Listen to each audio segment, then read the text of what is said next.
불교 교단의 성립과 대승불교 사회적 실천 이렇게 되어 있어요. 불교 교단. 이것을 꼭 불교 교단이라고 하기 전에 종교로 우리가 그냥 폭넓게 생각할 수도 있습니다. 종교의 성립과 대승불교의 사회적 실천. 대승불교 하면은 또 대승불교, 소승불교가 있죠. 소승불교와 대승불교가 있죠. 불교에는. 그래서 소승불교는 남방의 불교를 아마 중점적으로 얘기를 하고 있고요. 대승불교는 이제 북방의 불교를 이제 중점적으로 얘기를 하고 있는데 약간 수행법에 있어서 차이가 있습니다. 차이가 있는데 사실은 그 하나하나의 어떤 용어들을 보면 따지고 보면 거기서 그 맥락이에요. 그 맥락이에요.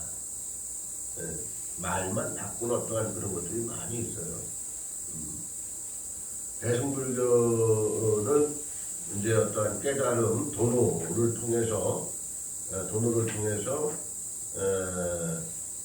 대중과 함께 사부대중, 지난주에 칠중에 대해서도 얘기했죠. 칠중과 함께 공유하고 배우고 이끌고 함께 온갖 공존하는 어떠한 그런 불교를 이제 대승불교라고 얘기할 수가 있어요. 여러분들이 그냥 듣기 편안하게. 그렇지만 소승불교는 아라한가를 증득하는 것을 우선 두고 아라한가, 아라한가라는 것은 내가 이제 깨달음을 얻는 거예요. 깨달음은 똑같아. 대승불교나 소승불교나. 그렇지만은 그 아라한가를 얻어서 어떤 대승과 함께하지 않는 어떤 그런 쪽에서는 소승불교와 대승불교의 차이점이 좀 있다. 자기의 어떤 개인적인 어떠한 그런 수행법만을 추구하는 것, 그것이 이제 소승불교의 그 어떤 장점이자 단점이 아니라 이렇게 보고 있습니다. 그렇지만 우리는 진정한 그 도노는 서로가 나누고 그것을 사회적으로 적용할 수 있는 이러한 어떠한 그런 종교 생활이 아주 중요하다. 그래서 대승불교의 사회적 실천 방향을 이제 얘기를 하는 거예요. 얘기를 하는 겁니다. 그래서 이제 여기서 보면은 불교 교단의 성립은 불타의 출세로 시작, 연연한다. 시작 연연한다. 연못 연자를 쓰고 근원 원자며. 그래서 그 연연이라는 것을 다시 얘기하면 물의 흐름. 연못은 물이 있죠. 그러니까 물의 흐름을 근본적으로 물의 흐름을 이제 얘기하는 거예요. 물은 고여있는 물이 정상적인 물인가요? 흐르는 물이 정상적인 물인가요? 우리는 물은 흐르고 있다는 것을 상징하고 있잖아요. 그러니까 그 모든 삼라만상의 이치는 흐르는 거예요. 흐르는 거예요. 흐르지 않는 게 없어. 시간이 지나가는 것도 흐르는 거예요. 우리가 밥 먹고 똥 싸는 것도 흐르는 거예요. 오장 육보에 흘러서 똥을 싸게끔 돼 있어. 그래서 똥 쌀 때 뭘로 처리한다 그랬어 옛날에는? 그렇지. 그렇지. 그거 이따 시험 볼 거예요. 맞았습니다. 네, 맞았습니다. 똥을 맞지. 그래서 그렇게 물이 흐르듯 사는 어떤 삶이 이치와 함께하는 이치 속에서 살아가는 삶이다 이렇게 얘기할 수가 있고, 그러한 이치 속에서 살아갈 수 있는 삶이 우리는 행복된 삶이다 라고 정의를 하면 되겠습니다. 그래서 속조는 인간의 존재에 있어 근본적인 면과 괴로움, 고통의 원인을 부다가야 보리수 아래에서 선종을 통하여 중도와 연기법과 고집멸도의 사제법을 통해서 깨달으셨다. 중도, 또 연기법, 고집멸도 항상 얘기하는 거예요. 항상 얘기하는 거예요. 깨달음은 그 법을 옛 성음과 옛 왕의 궁전에 비하여 이제 나도 그와 같이 옛 선인의 길, 옛 선인의 지름길, 옛 선인의 자치, 옛 선인이 갔던 곳을 얻었고 나도 그 길을 따라가게 되었다고 설하였다. 그러니까 우리는 따른다라는 것도 뭐예요? 여기서 따랐다.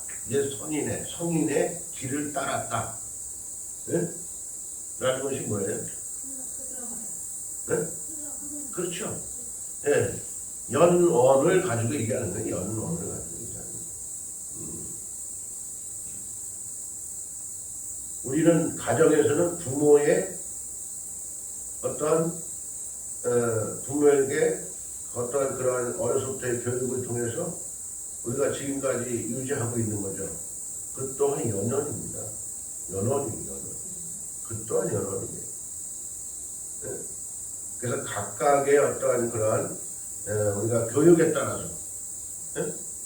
교육에 따라서 약간의 차이들이 다 있잖아요. 그것이 하나의 교육에 따라서 그렇게 되는 거예요. 교육에 따라서. 그러니까 우리는 수없는 교육의 바탕은 이 흐름을 잘 타게 하기 위한 방편이다. 지난주에도 배에 대해서 얘기를 했는데 배는 물에서 뜬다 그러죠. 근데 물에다가 배를 띄워놓고 네? 그 배가 엔진이 없다든가 노가 없으면 배가 갈까요? 못 가잖아요. 그럼 배의 역할과 엔진의 역할은 뭐죠? 배의 역할과 엔진의 역할은? 이거 맞추면 시험 안 봐. 뭐예요? 흘러간다. 눈을 띄우고 엔진을 가고. 엔진은 가고. 그렇죠. 그러니까 그 역할이 맞추는 사람이 하나도 없으니까 시험을 봅니다. 밀고 당기고. 그러니까 밀고 당기는 게 뭐죠? 네? 밀고 당기는 뭐예요? 밀다? 밀고 당기는 뭐예요? 노력이잖아요. 노력이잖아요. 그러니까 진리는 어렵지 않다고 그랬어요. 선생님이 항상. 노력이잖아요. 노력이 없으면 이치 속에서도 노력이 필요한 거예요. 노력이 없으면 안 된다. 예, 우리가 봄에 그 설중에 매화가 필 때도 그 정말 얼어붙은 땅을 예, 그 어린 그 잎이 상상도 할 수 없는 어린 잎이 밀고 나올 때는 예? 얼마나 고통스럽겠어요. 근데 그 잎이 땅을 뚫고 나오는 거야? 예? 잎이 땅을 뚫고 나오겠어요? 잎이 땅을 뚫고 나오잖아. 그 어린 잎이 우리 그걸 잘 생각해봐요. 예? 내가 나만이 살아갈 수 있는 것이 아니다라는 것을 거기서 우리는 예? 자각할 수 있어요. 그 잎이요, 얼은 땅을 뚫고 나올 때는 스님은 과학자는 아니야. 생물을 키우고 그런 어떠한 그러한 연구자는 아니고. 그렇지만 술과 이치라는 거에 대해서 고찰하고 공부를 하다 보니까 아하라는 게 느낀 거야. 느낀 거예요. 이 어린 잎이 그 언 땅을 뚫고 나올 때는요, 땅에는 지열이라는 게 있어요. 지열. 그죠? 지열이 있고 거기에 적당한 수분이 있어요. 지열과 수분과 그 속에서의 환경이 흐르는 물처럼, 예? 연원 흐르는 물처럼 잘 조화가 되고 있기 때문에 그 잎이 솟아나는 겁니다. 열로 해서 땅을 녹이고 그 물에 의해서 땅을 흐트러지게 만들고 그러한 가운데 잎은 솟아나는 거 아니냐. 스님은 이렇게 정의를 내리고 싶어요. 어린 잎이 어떻게 지 혼자 뚫고 나와. 그러니까 그 잎이 혼자 나오는 거 아니죠. 바로 신앙은 이걸 배우는 거야. 신앙생활은 이걸 배우는 거예요. 네? 우리가 어린 잎만을 보는 것은 중생심이다. 중생심이야. 지혜롭지 못한 거예요. 그렇지만 그 잎이 나오는 과정에 있어서 어떻게 나올 수 있는가, 이거는 그냥 잎의 기운만이 아니로구나. 다른 어떤 조화가 있구나. 그런 것들이 여기서 불교에서 뭐라고 얘기해요? 네? 그런 것들이 지금 스님이 읽었어. 네? 연기법, 연기법. 그 또한 연기법이에요. 네? 그 또한 연기법이란 말이죠. 네? 연기법이라는 것은 때에 따라서 모든 것이 하나가 됐다가 때에 따라서 또 어느 땐가는 흐트러지는 거예요. 네? 그러니까 지금 여러분들이 이제 자동차 타고 왔죠. 비행기 타고 오신 분. 비행기 타고 오신 분. 자동차 타고 왔죠. 그 자동차가 한 덩어리나 여러 부품으로 이루어졌죠. 바로 그게 연기법에 의해서. 그래서 자동차가 굴러가는 거예요. 근데 그 자동차가 어느 땐가는 폐차하게 되면 다 흐트러지죠. 그 또한 연기법이야. 우리의 몸도, 나라는 이 몸뚱이도 연기법에 의해서 형성이 된 거야. 어느 땐가는 지금 이렇게 존재하고 있지만 몸뚱이가 어느 땐가는 흐트러져. 그래서 크게는 지수화풍 뭐 얘기하잖아요. 지수화풍으로 흐트러진다고 그러잖아요. 그렇게 흐트러진다고 그러죠. 예, 그 또한 연기법이란 말이죠. 그러니까 연기법이 아닌 게 없다. 그러니까 나라는 존재가 형성이 되어 있을 때, 예? 형성이 되어 있을 때 어떤 하나로 정리가 돼가지고 딱 유지해 온 게 아니라 모든 이치 속에서 어우러져서 지금의 오늘의 내가 있는 거예요. 그런데 우리는 어떻게 살고 있어요? 나만을 위해서 살아.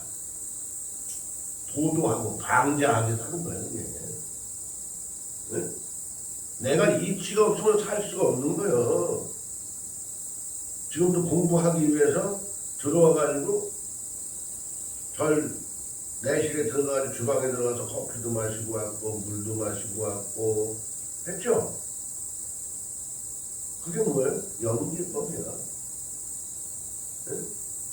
네. 모은 거예요. 내 몸에 모은 거 이것도 모으고 저것도 모으고 모은 거예요.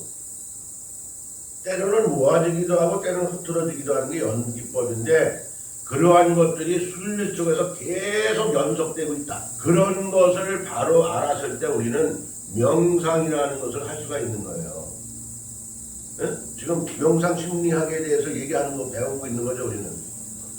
근데 불교 교리를, 말씀을 배우고 있지만 실질적으로는 우리가 명상 심리학을 하기 위해서 지금 우리는 연기법이라든가 중도라든가 사성기라든가 이런 거에 대해서 지금 공부를 하는 거예요. 이걸 알지 못하면 명상을 할 수가 없어.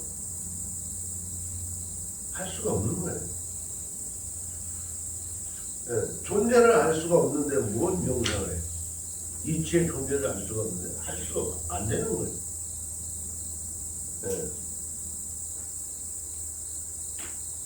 이게 지난번에도 그 나름대로 그 부활이라는 거에 대해서 잠깐 언급했죠.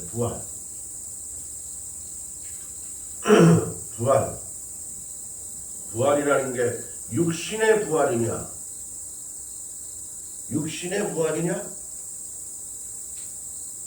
응? 어떠한 그런 자성의 연속적인 어떠한 그런 것을 가지고 부활이라고 얘기할 수 있는가?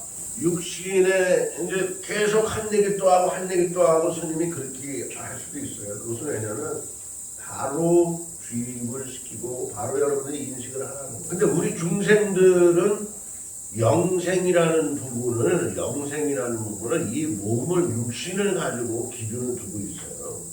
이 육신이 영원히 산다. 응? 천만의 말씀이요. 육신이 어떻게 영원히 살아? 천만의 말씀이요. 아까는 스님이 영원히 살지 않는다라고 얘기했는데 영원히 산다고 또 얘기했단 말이야 지금. 이해하기 힘들어. 응?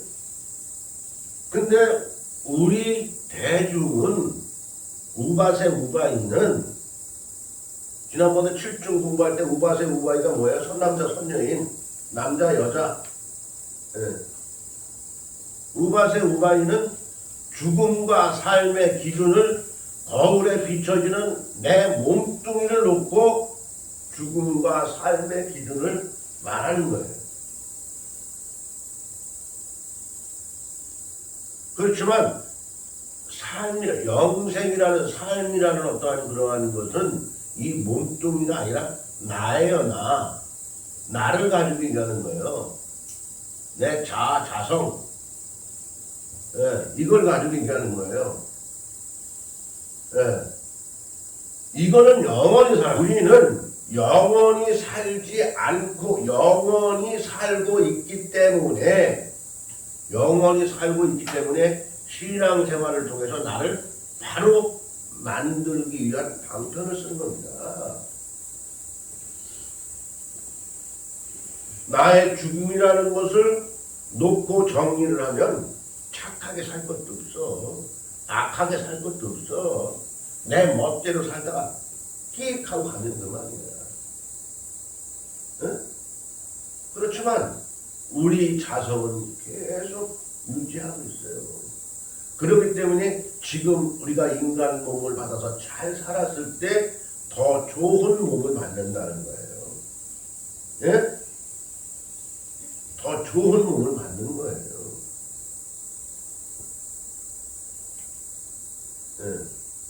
그러니까 지금 우리가 살아가고 있는 집을 살다가 오래 살면 집이 허물어지기도 하고, 예? 또 그렇잖아요. 그러면 어떻게 해? 보수를 한다든가 새 집을 지어서 이사가죠. 그럼 이사가면 그게 또 내 집이 되는 거죠. 예? 그런 것처럼 집이 내가 아니잖아. 그죠? 집에서 산다고 해서 집이 나는 아니잖아요. 나는 나야. 이런 것처럼 내 자성에는 이 몸뚱이가 내 집일 뿐이야. 내 집. 내 집이에요. 그래서 이 몸뚱이가 병약해지고 관리가 제대로 안 됐을 때 이 몸뚱이는 집이 허물어지는 것처럼 흐트러진다. 지수와 풍으로. 그랬을 때 나는 우리가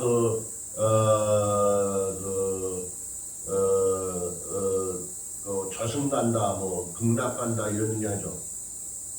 저승에 가는 거예요. 그럼 내가 없으면 저승에 가? 몸뚱이가 나라고 생각하는데 몸뚱이가 저승에 가나? 아니죠. 내가 저승에 가잖아. 그것을 우리 그 고유적인 말로는 뭐라 그래요? 영혼? 그렇지. 혼넉 그러잖아. 그게 나요. 그 혼과 넋이 나요. 예?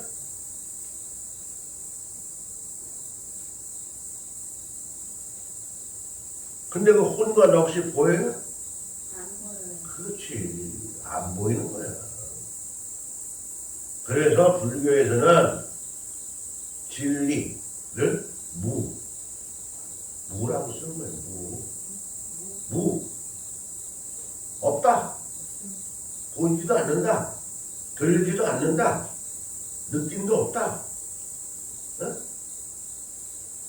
예컨대. 예. 불교에서는 무자를 많이 쓰고 있는 이유가 바로 거기에 있는 거예요. 선생님, 진리가 느낄 수도 없고 볼 수도 없고 그렇게 말씀하셨는데 진리를 느껴야 진리를 아는 거 아닌가요? 진리를 느껴야 진리를 아는 거 아니냐? 응? 아마 우리 진우가 그 답을 알고 있으면서도 여러분들 입장에서 아마 대신 질문을 한 거로 알고 있어요. 대신 질문을 한 거로 알고 있어요. 네, 질문을 한 거로 알고 있는데 지금 쭉 그 부분에 대해서 스님이 설명을 했어요. 그 부분에 대해서 쭉 설명을 했거든요. 진리는 보인다. 형체가 있다. 보인다는 것은 형체를 가지고 얘기하는 거예요. 어떠한 형체가 있다? 없다? 이런 걸 가지고 얘기하는 거거든요. 그러니까 우리 중생적인 입장에서는 진리가 보여야만이 존재하고 있어야만이 그거를 진리로 알고 있어요. 중생적인 입장에서는. 그렇지만 그것은 존재가치 인면에서 영원 불멸한 것이 아니다. 응? 그것이 어떠한 진리라고 우리는 단정을 지을 때 그것은 소멸되는 거예요. 멸하는 거예요. 없어져. 그러니까 바로 그게 이제 연계법이라고 얘기를 할 수 있지만, 예. 중생심에서는 보이는 것이 진리야. 중생심에서는. 예. 그렇죠. 광대 무변한 세계에서는 그것은 하나의 허상이야, 허상. 그러니까 우리는 어떠한 촉에 의해서, 느낌에 의해서, 보이는 것에 의해서만, 우리는 따라다니고, 그것에 어떻게 집착하고, 그죠? 따라다니면서 집착하죠. 그러니까 그렇게 어떠한 형상에만 집착하는 것들이 우리 중생의 어떠한 기준이라고 보는 거예요. 이것을 우리가 정말 근본적인 면에 있어서는 정말 연언한다 라는 것으로 우리는 흐르는 물처럼 모든 것은 그것을 우리가 인정하고 했을 때 어떤 그 증득의 길을 가는 거고 거기에서 어떤 지혜의 어떤 수수한 복을 누릴 수가 있다는 겁니다. 복을 누릴 수가 있다. 네, 선생님 감사합니다. 네. 그래서 연못에 물이 끓이지 않고 흐르는 모양처럼 우리들은 그러한 존재가 영원하지 않다라는 것을 알면 그 사람은 신앙생활을 바르게 하고 있는 겁니다. 바르게 하고 있는 거예요. 그렇지만 그 또한 보이지 않는 것이 느껴지지 않는 것이 그러한 것들이 진리라고 얘기할 때 그 또한 맞지 않다. 바로 그것을 중도적인 입장에서 그것을 중도라고 얘기하는 겁니다. 중도라고 얘기하는 거예요. 중도. 첫 번째 단락에 있죠. 중도에 대해서 나와 있죠. 중도. 네? 연기법, 중도 연기법 나와 있죠. 네. 그 또한, 네. 그러니까 우리가 처음에 공부할 때는 정말 이거 헷갈리는 부분들입니다. 어? 뭐 이 말이 맞는, 저 말이 맞는 건지, 뭐이 말도 옳은 것도 같고, 저 말도 옳은 것도 같고, 그러잖아요.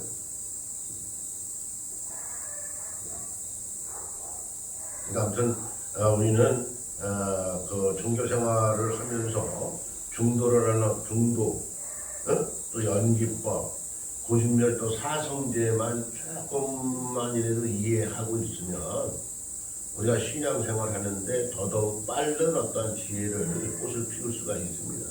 빠른 지혜를 꽃을 피울 수가 있는 거예요. 그리고 그 두 번째 단락 한번 우리 그 권인석 목사님 한번 읽어볼까요? 두 번째 단락. 석존의 속의 정각을 깨달은 후에 초전 법륜으로 태초의 별의 수레를 굴리기 시작한 것은 바라나시 북방 7km에 위치한 사르나스에 위치한 고개원에서 석존이 깨달음, 이전에 함께 수행을 해왔던 5명의 수행자들에게 고와 낙의 양극장에서 중도와 사성제의 고진멸도를 설했다고 한다. 그 후 5명의 수행자는 석촌의 최초의 제자로 입문하게 되었다. 이로부터 불법중 3보의 완비와 함께 의도의 승가로 성립되었다. 승가는 점차적으로 증대되어 왔으며 그 후 승가는 4대부 중으로 구분하게 되었던 것이다. 예, 사부 대중으로. 이제 사대부라고 얘기하면 뭐좀 크게 다른 게 사부 대중이죠. 사부 대중은 비구 비구니 선남자 선녀인, 그죠? 다른 쪽으로 말하면 비구 비구니 우바세 우바이 이걸 얘기하는 거죠. 그리고 여기에서 이제 초전 법륜이라는 거, 초전 법륜이라는 거 나오죠. 초전 법륜. 초전 법륜에 보면은 그 페이지 주석에 2라고 써 있는 거 있죠. 2라고 써 있는 거, 그거 한번 누가 읽어볼까요? 전법륜이란 옛적 인도에서 전투할 때 쓰던 전차에 비유해서 마치 전차의 바퀴가 굴러가서 적을 무찌듯이 법을 설해 인간 고뇌의 원인인 번뇌를 쳐부른다는 뜻입니다. 즉 세상의 진리로서 온갖 고뇌의 계멸을 선포한다는 뜻입니다. 네. 이제 그 마차의 수레바퀴를 우리가 생각하면 돼요. 마차의 수레바퀴. 그래서 그 당시에 부처님 시절에 마차라고 하면은요, 제일 그 힘이 센, 그러한 바퀴라고 볼 수가 있는 거죠. 지금은 뭐 마차 바퀴는 뭐 바퀴도 아니죠. 그죠? 그 당시에는 마차 바퀴만 보더라도 우리는 정말 아주 힘이 세고 저 마차에 저 바퀴가 수많은 짐을 실으니까. 그죠? 그러니까 힘이 엄청 센 놈으로 본 거예요. 마차라는 놈을. 그래서 법륜을 마차에 비유를 했고, 그러한 마차에 부른 어떤 힘, 파워, 그런 거로 해가지고 이제 깨버린다, 부수어버린다, 질주한다. 질주가 뭐야? 연원. 그 이치 속에서 질주하는 걸 가지고 얘기하는 거예요.